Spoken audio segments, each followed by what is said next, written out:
হাসপাতালে আমি যদি দেখাবো, আমি বাইরে কেন ফটো করব, কেন রিপোর্ট করব, কেন ওষুধ কিনবো আমি? হ্যাঁ, আর বলবে এটা ছোট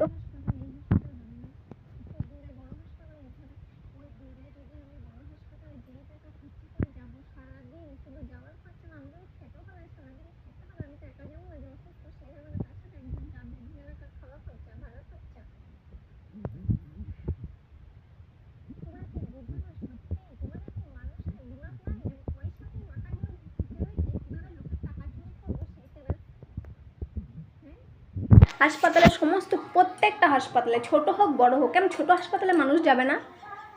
বড় হাসপাতালে যেতে গেলে তো অনেক টাকা লাগবে, কত দূরে।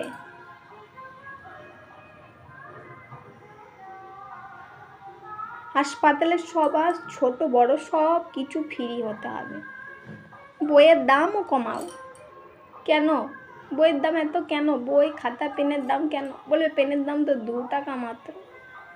ঠিক আছে, পেনের দাম 2 টাকা, বইয়ের কত কত দাম, কত কত মানুষ বই কিনতে পারে না। আমি সিরিয়াসলি বলছি, আমি একা না, আমার মতন অনেক মানুষ আছে। অনেক মানুষ বলবে যে হ্যাঁ ঠিকই তো, বইয়ের এত দাম দিয়ে কত বই কিনবে। টিউশনির ফিস কত কত, কেন টিউশনির ওই স্যারদের একটা নির্দিষ্ট ফিস করে দিতে পারো না তোমরা, এর বেশি নিতে পারবে না? টিউশনির ফিসের জন্য কত মানুষ টিউশনি পড়ে না জানো? যত ফিস ওর বাবা দিতে পারবে না। একটা গরিব ওই যেসব ফকারদেরকে উঠিয়ে দিয়েছো না, তাদের বাড়িতেই এমন অনেক আছে যে ভালো পড়াশোনা করে বাচ্চারা, কিন্তু পয়সার অভাবে এত টাকা ফিস দিতে পারবে না বলে টিউশনিতে পড়ায় না, ঘরেতেই পড়ে। বাবারা তখন রেগে যেয়ে বলে টিউশনে যেতে হবে না, ঘরেই পড়। কেন বলে? অত টাকা কোথায় পাবে?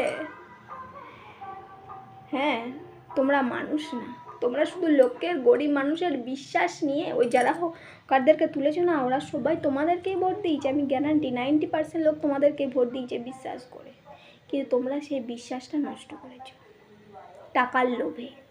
টাকার লোভে ওই যে আমাদের এখন যে মুখ্যমন্ত্রী হয়েছে, তিনি বিশাল বড় একজন সাধু গুণীবান মানুষ তো না? এক সময় তো তিনিও যাকে চোর বলছে সেই তার তলায়, তার আঁচলে তা একসময় মাথা ঢেকেছিল। একটা কথা যে না, পচা আলুর পাশে ভালো আলুটা থাকলে পচে যায়। তুমি যে 5-10 বছর যেখানে ছিলে, তোমার গায়ে কি একটু না গন্ধ নাই না? তুমি ওইখানে যে শুদ্ধ একদম স্যানিটাইজার মেরে দিয়েছে তোমার গায়ে, একদম সমস্ত জীবাণু মরে গেছে তোমার একদম। হ্যাঁ, জীবাণু আরও বেশি লেগেছে, জীবাণু আরও বেশি লেগেছে। মানুষ বিশ্বাস করে তোমাদেরকে ভোট দিয়েছে এরকম করার জন্য না, লোকের টাকা মেরে খাওয়ার জন্য। ছোট লোক, অপদার্থ।